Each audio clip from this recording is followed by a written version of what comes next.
On February 1, 2012, 18-year-old Samantha Koenig worked the late shift at Common Grounds Espresso, a small coffee stand in a strip mall parking lot in Anchorage, Alaska. It was the kind of shift she'd worked 100 times before. At approximately 8 p.m., surveillance footage captured a man approaching the stand. He ordered an Americano. He waited. He paid. Nothing about the interaction seemed unusual. Samantha was reported missing less than an hour later. The lights were still on. Her phone and purse were still inside. Then the photograph arrived. It was the proof-of-life photograph that her family clung to for weeks. It showed Samantha holding a newspaper dated February 13, 2012, but it had been taken after she was murdered. Her eyes had been sewn open.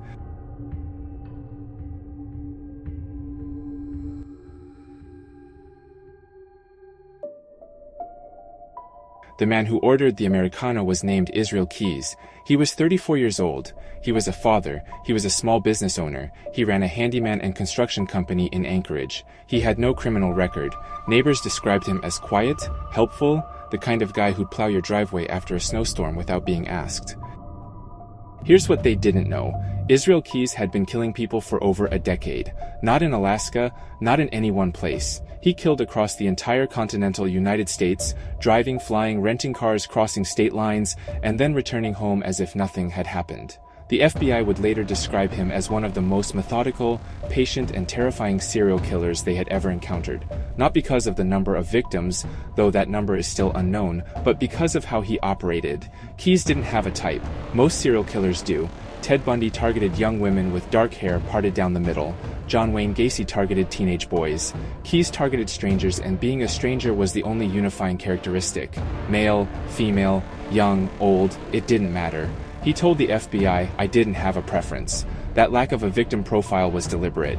He knew that if all his victims looked different, lived in different states, and had no connection to each other, there would be no pattern. And if there was no pattern, there would be no investigation.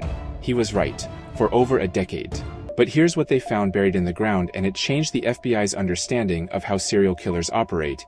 Years before he killed anyone, Israel Keyes buried 5-gallon buckets across the United States. He called them kill kits, buckets sealed with duct tape, buried in remote locations such as state parks, trailheads, forested areas near highways. Inside each bucket was a firearm, a silencer, ammunition, rope, duct tape, zip ties, Drano, a shovel, and cash. He buried these kits years before he used them. Some sat underground for over 2 years. The logic was methodical in a way that's difficult to fully process. Keyes would fly to a city, such as Chicago, on a business trip or a family vacation. He would rent a car. He would dig up a kill kit he had buried 2 years earlier, hundreds of miles from where he had buried it. He would find a victim. He would kill them. He would dispose of the body somewhere remote. He would drive back to the city, fly home, and return to his life. No connection between the killer and the victim. No connection between the victim and the location. No connection between one crime scene and another. The FBI realized they were dealing with something they had never seen before. A serial killer who treated murder like a logistics problem. The kill kits functioned as pre-positioned supply depots. Keyes didn't need to carry weapons across state lines. He didn't need to purchase supplies near a crime scene and create a paper trail. Everything he needed was already waiting for him, buried in the ground, sometimes for years.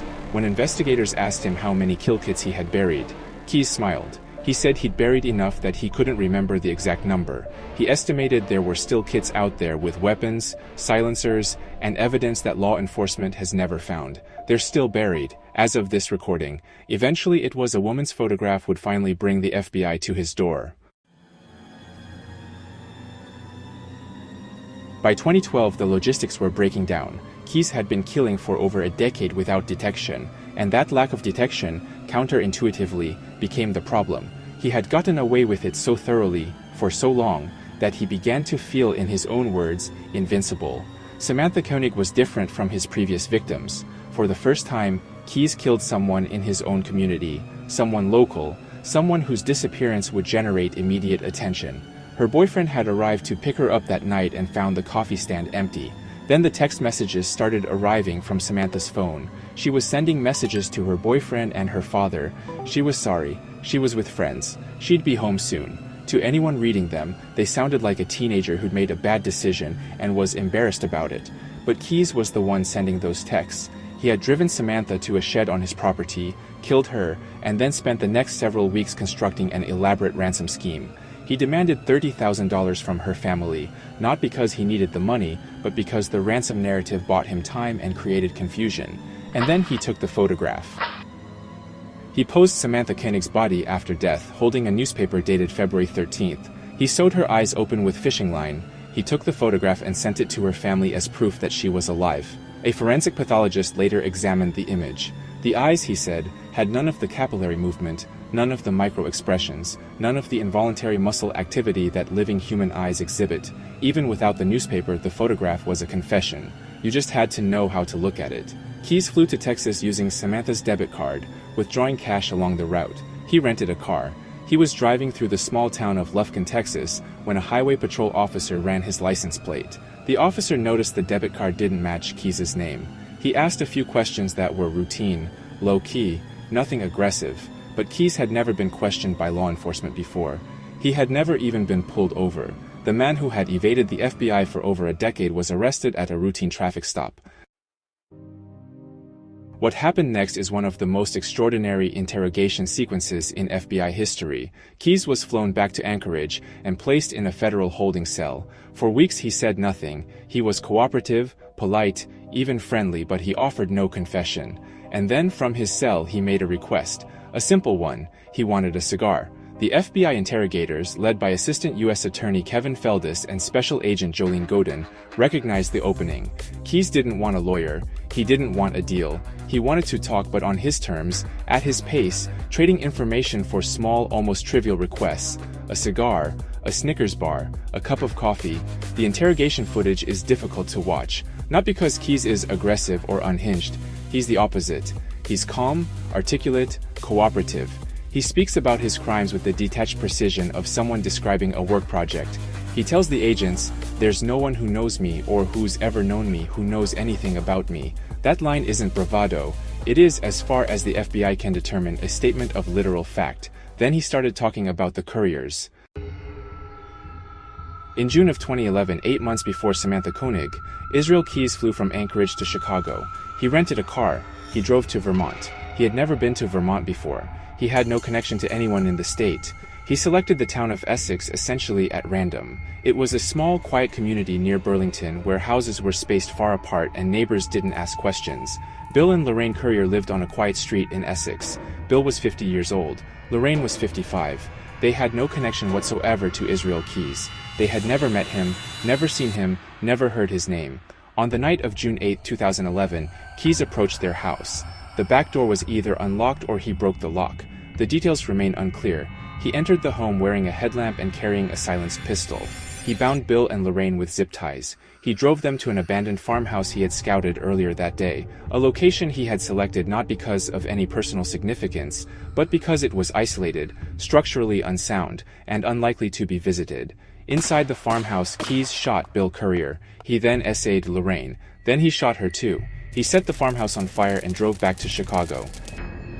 When Keyes described this sequence to the FBI, his voice didn't waver. He answered every question. He corrected details the agents got wrong. He was, by any measure, fully cooperative. And yet the agents listening to him described the experience as chilling because Keyes spoke about the Curriers the way a contractor might describe a demolition job. Detached, professional, complete. The FBI believes Israel Keyes killed at least 11 people. Keyes himself suggested the number was higher, perhaps much higher. He told agents he had been active since 2001. He said he had killed in Washington, Oregon, Texas, New York, Vermont, and possibly several other states. He described victims the FBI has never been able to identify, people whose bodies have never been recovered, whose families have never received answers. The interstate nature of his crimes created a jurisdictional nightmare. When a body was found in one state, and the suspect lived in another, and the victim was from a third, no single law enforcement agency had a complete picture. Keyes understood this. He exploited it. On December 2, 2012, while in his Anchorage jail cell, Israel Keyes wrote a letter. It wasn't a confession. It wasn't an apology. It was a suicide note written, according to FBI analysis, in blood. Then he rolled a piece of toilet paper into a rope, wrapped it around his neck, and ended his own life. He left behind a single drawing on the wall of his cell, 11 skulls, arranged in a row. The FBI has matched several of the victims to known cases: Samantha Koenig, Bill and Lorraine Currier, Deborah Feldman, a woman who disappeared from New Jersey in 2009. The rest of the skulls remain unidentified. There are kill buckets buried in the United States right now, 5-gallon buckets sealed with duct tape, containing firearms, ammunition, rope, and Drano that law enforcement has never located. There are families who lost someone between 2001 and 2012 and still don't know what happened to them, and the one man who could have told them took that information to his grave. Israel Keyes broke the FBI's understanding of what a serial killer could be. He wasn't driven by a specific pathology tied to a specific victim type. He wasn't geographically anchored. He wasn't impulsive. He was patient, methodical, and disciplined in ways that allowed him to operate for over a decade without ever appearing on a single suspect list. If you like documented accounts of scary monsters in human form, then please subscribe and stay close. There are many more stories coming, and don't forget to follow us on social media for the latest images, short clips, and updates.